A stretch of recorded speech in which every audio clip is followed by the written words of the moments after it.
Jason Mewes is in studio with us. He'll be at the Emerald City Comedy Club tonight and tomorrow night. Get your tickets, and you might be awake for it. Yes, Maybe. I definitely You're exhausted will. right now. I'm a little tired, but I'll have time to go lay down for a little bit. And I slept in the car. Luckily, I have two great friends with me that drove the whole way while I laid in the back. Yeah, And, you just drove in from Spokane straight here to the station pretty much? Yeah. So we had to be here. I was like, I got to do it. Well, I was like, you guys have to do it. No, I was asking, I'm like, what do you guys think? I was like, I can probably get like 2 hours. I'm really horrible driving long distance. I feel like after about an hour and a half, I feel like even if I'm awake though, my eyes start to like get like focused on the road and I start to get like drowsy anyway. So, but again, thankfully they drove. So shout out to the homies. How's the Spokane show? How are the people in Spokane? it was good. It was fun actually. I think it was a really good show. I dug it, and they got a bunch of merch. We do this thing at the end. I've been auctioning off these painting. Well, I don't want to say paintings, pictures. Okay. I draw, and it's been fun. Two of them actually. So I usually do one a night, but they were so interested. There were so many people bidding that I was like, how about we do another one? And so we did two, and it was fun. It was a really good crowd. I felt. Oh my That's gosh, Jubal, cool. you guys are twins. Yeah. Jubal's a comedian and he paints and does all the do art you? too. Yeah. Well, mine isn't. I bet yours is a lot nicer than mine. I don't know. I don't know about that. No, okay. No, Oh, it's yeah. just like, usually it's You just know, words with It's with funny the spray because mine started because we usually have merch, but one of the shows, there was a storm and the merch didn't make it. So I was like, oh man, what am I gonna do? I said, I want to, usually I'm like, hey man, go check out the merch and bring it up, and I'll take a selfie and I'll sign your stuff that you get, whatever, from the merch. And I was doodling in the back on a paper plate. And I brought it out front. I was like, man, let's see if anyone will buy this and I could sign this. Yeah. And someone bought it for like $250. Whoa. Oh, wow. So I was like, oh my God, I'm doing this every show. But not on paper plates. Right. But yeah, so it was, I've been doing it ever since. Yeah. And it's been fun. It's been some funny. We had one dude jump up who was like a real auctioneer, and he like got up and he was like, hey, I got $20. And then he started that's like- cool. And so that was fun. But yeah, it's been a blast. I think it's been three years we've been doing it. I mean, he's been with me almost probably about 8 months into me doing stand-up. Mm-hmm. I met him, and he's been on the road with me ever since. His name's Jake Rubel. But yeah, we've been doing it now for about three and a half years. I've been doing it. That's cool. So it's been a blast. I dig it. Yeah. This more than anything else, really. Yeah. Is it crazy to you? Because, obviously you play some iconic roles. And is it crazy to you that even, I don't know how long ago, like Clerks and those movies were? It's been 31 years. 31 years. Whoa. So 31 years Has ago. it been already? But That like, makes me feel you old. there's still like such hardcore fans. Is it crazy to you that like people have still followed you for that long? I mean, it's yeah. dope that they have. I'm not saying it's not. I'm just like, it's got to be kind of nuts. No, sometimes. it's surreal for me, especially like when because I do comic conventions too, and the meet and greets at the shows. I feel like that's when I really get to like sit and chat with people, and I love it because like people, like whole families will come, and it'll be like a 75-year-old grandma and the 55-year-old daughter, and then their kid, and they're like, "Hey, we all watched the movies together," and I showed them the movies, and my daughter showed her kid the movie. So it's been surreal how long, how it's been passed down from generation to generation. We just came out, Jay and Bob just came out as operator skins in Call of Duty. Oh, that's cool. So that's That been fun. is So cool. that's like That's bringing a dope. whole nother, Yeah. like now there's like kids, like younger kids are like, hey, I just was playing you as you last night. I'm like, oh yes, So it's pretty cool. It is pretty surreal. So That's really cool. So what made you decide to start doing stand-up? the stand-up, because Kevin and I toured, I think it was almost about 9 years or so, 10 years. We toured with this podcast called Jay and Silent Bob Get Old. And towards the end, one of the shows he didn't show up. And I did the whole show myself. Like I sort of wound up just doing it like a Right. different show and did it myself. And the club we were at, the guy was like, man, that was awesome. He's like, would you want to come back and do it by yourself, like your own Oh, show? that's And I was cool. like, yeah, I'll try it out. So like months later, I went back there and did a show there, and it did really well. And then like he's like, I have another club in this city. Would you want to go to that one? I was like, yeah. And then from there, it just sort of started trickling on and on. And yeah, so it's been fun. That's cool, man. Thank goodness too, because again, it's like I do like one day an indie movie here, and then 8 months later I might do another one day. Like movies and TV shows are like not very often. Yeah. So I mainly stream on Twitch now, and that's been something I've been doing 6 years. And the stand-up is my main sort That's of cool. Yeah. thing, and it's been fun. It's great. Do you game on Twitch? I do. What do you play? So I play Call of Duty. I play Fortnite. Oh, cool. Sometimes I'll play. I mean, I sort of, for the last year, I've been sort of obsessed with Fortnite and Call of Duty. But for a while, I would like switch it up and play Among Us, Fall Guys, in different games.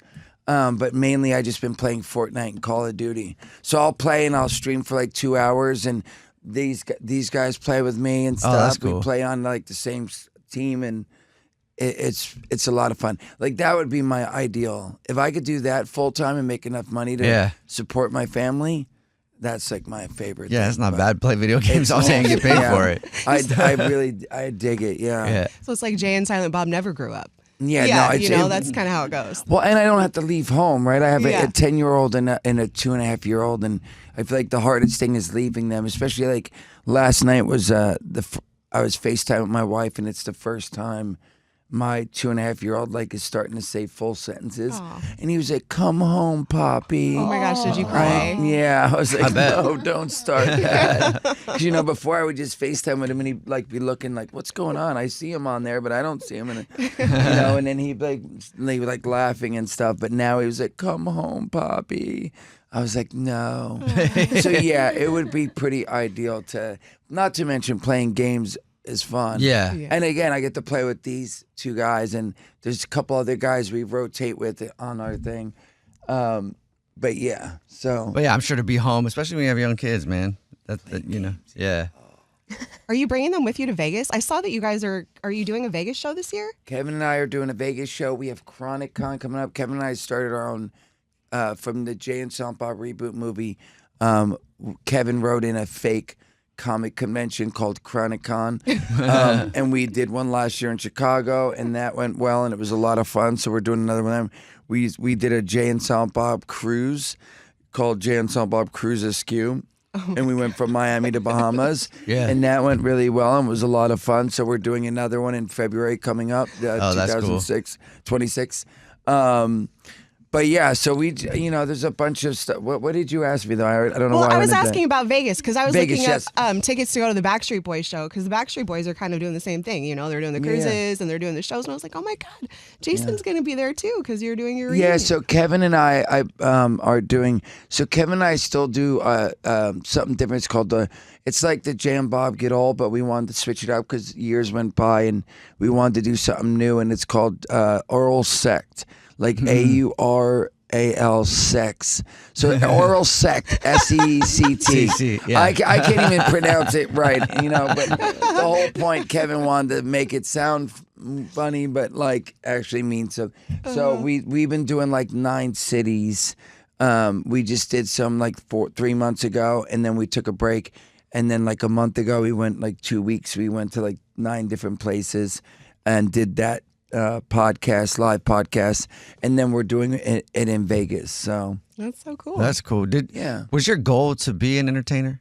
Not at all. My goal was to own a roofing business. Yeah. Because when I was 17, I graduated high school. I started putting roofs on houses, and I did that for about 4 years. And I was making pretty good money. And then my friend who gave me the job, I lived with him, and he was my boss. He made double the money I made because he was the foreman. And then the owner of the company, he would come by once in a while, but when we'd have to go to his house to pick up materials and stuff, he had like a pretty big house, and he had like a wife that was 10 years younger than him, and he had a BMW in the driveway. I was like, that's what I want to do when I grow up. It really was. It was what I wanted. I was like, man, I'm gonna get better at this. I'm gonna own my own roofing business. And Kevin's like, I wrote a script and I wrote a part for you based on you, and we're making this movie. And I was like, all right, whatever. And then we made it. And even when we were done filming, he had to go edit it. And he started submitting this film festivals, and I went back to roofing, back to my roofing. And then he's like, "Oh my gosh, it got bought, and we got another movie. It's going to be Mole Rats. We're going to Minnesota." So then I went to Minnesota and we filmed that. And then when I came home, I went back to roofing, and then we did Chasing Amy, and I went back to. It wasn't until Dogma that I stopped doing construction or roofing or some kind of. 9 to 5 working hard labor and stuff. So did you guys did you know Kevin from growing up or something? Yeah, we went to the same high school. Oh, We grew up a block from one another. He was older though, so we didn't hang out in high school. Yeah. But when he graduated high school, he worked at this community center in our town. And that's where I used to go after school to go play foosball, there's pool table and all this stuff. And that's where I met him. But also, I don't know if you ever seen Comic Book Men. No, I haven't. Or heard. There's a podcast called Tell 'Em Steve Dave. But anyway, they were friends. We grew up with that. We did a comic book show on AMC called Comic Book Men. And it went for 7 seasons, I think. have 6 heard seasons. now that you say, yeah. And Walt, those guys, and I don't know if you heard of Impractical Jokers. Yeah. So Brian Quinn, he's on Tell 'Em Steve Dave, because Brian Quinn is a friend of ours from home too. Oh, wow. Who used to work at the comic book store and the office, and then was like, I'm pitching this show idea, me and my friends from New York, and it's Impractical Jokers. So What was the town like that you grew up in? It was in New Jersey, right? We grew up in New Jersey. Quinn's from New York, but we met him because he worked at our office in New Jersey. And yeah, so it's a long story. But anyway, but I'm saying he started a podcast with our friends from the comic book store. Kevin and I still have a comic book store in New Jersey called Jay and Silent Bob's Secret Stash. It's been open 27 years, 26 years. But Walter and Brian worked there. And then we did the show on AMC. Those guys did. And then they started a podcast with Brian Quinn, and it's pretty big, and that's what they do for the most part. But I don't know, again, I keep going in loops why I brought that up. No, it's That's a interesting. great story. Yeah, we were just asking. Origin story, really. Yeah. Oh yes, why we even yes. And so no, I never planned on it, but we grew up in the same town, Kevin and I, and he's like, I wrote this script and stuff. But yeah, he was older, so I didn't start hanging out with him till I was probably 13, 14, and he was like 18. Oh, okay. So, yeah. But yeah, so it wasn't something I planned. It's pretty. Yeah. That's why it's even more surreal. It's like That's crazy. Yeah. crazy. And I didn't move to LA till like 2003. We had done all the way to Jay and Silent Bob Strikes Back was like our 5th movie or 5th movie. And it came out in 2001. Right after that, I moved to LA. So like it took years before I even was like, all right, this is something I want to do, and maybe I can make enough money to survive out in LA and try to like go on auditions and do all that stuff. So it took a while because I was like nervous about leaving LA and being like, leaving New Jersey and going, I'm gonna go to LA and try to be an actor and all of that. So that's cool though. That's a cool story. Yeah. Like, you're obviously a character like since you were a kid. You know, Yeah. for him to like think of you to put you in the movie. I know you guys kind of knew It each was other, meant but to to be. be like, this guy has to be a character in the movie. especially the first one is if you see the first movie, all the stuff that's I say and the way I act is all how I was at 13, 14, 15. Yeah. You probably weren't Because really even acting. Because he always says, like, I wrote this character based on you, for you, and all the things you've said and done over the years of knowing you the last 3 years. So, like, I used to run around like Snooch, and I still do that sometimes. But yeah, so. Well, thank you for stopping by, dude. No, we'll make thank sure you, everybody guys. gets out to your shows tonight. 2 shows tomorrow night at the Emerald City Comedy Club. And you can score a piece of art drawn by you if you go to the show. So make sure you go to the show.